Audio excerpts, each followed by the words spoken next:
Oh, ayan na guys, oh. Umaambon. Yan, nasan yung mga tent. Yan. Tapos saka ito yung uh, sinita ni Ninong Rel na pang bonfire guys. Ito. Paggabi. Ganda guys, oh.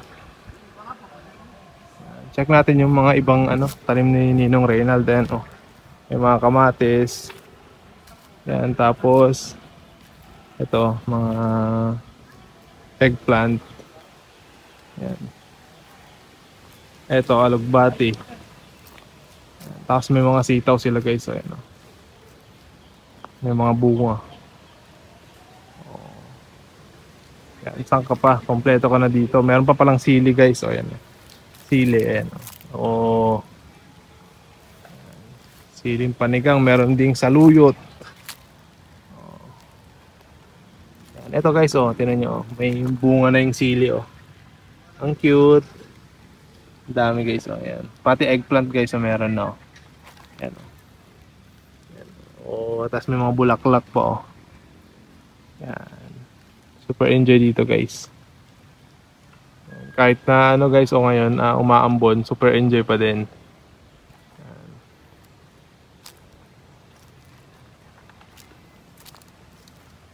Lapitan natin yung sisindihan ni Tito Reynald mamaya.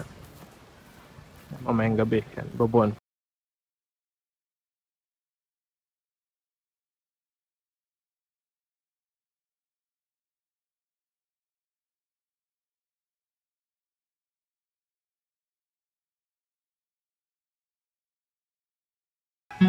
Ayan guys, oh, ayan. Dami mga puno ng mangga, oh. Ayan, napakaganda dito kay ano, farm ni Ninong Reynald, oh. Ayan. Ganda. Ayan, yan mga mangga guys, yung mga yan. Kaka-spray lang daw nung isang araw. So, mamumulaklak na yung mga yan. Ni-spray ng pampabulaklak. Ayan.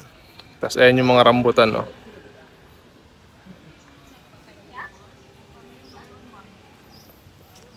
Lakad-lakad tayo.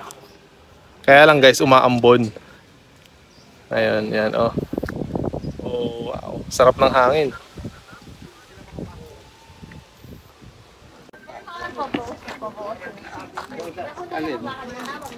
Ayan guys, nandito na kami kay Ninong Reynald. Ayan, ayan, oh.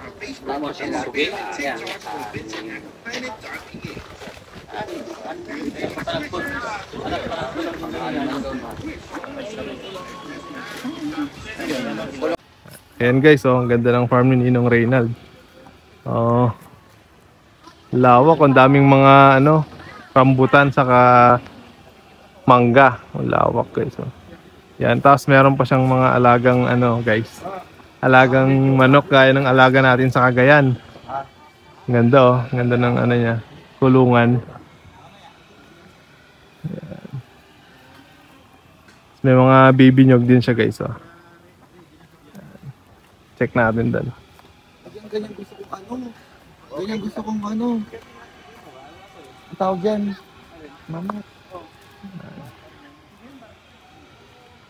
Ganda guys. So yung narinig nyo guys yung mga ano. Mga ano nung ano piggery dyan sa kabila. Mga baboy. Ganda, oh. Ito yung mga rambutan daw dati na binibenta nila. Papuntang Cagayan guys.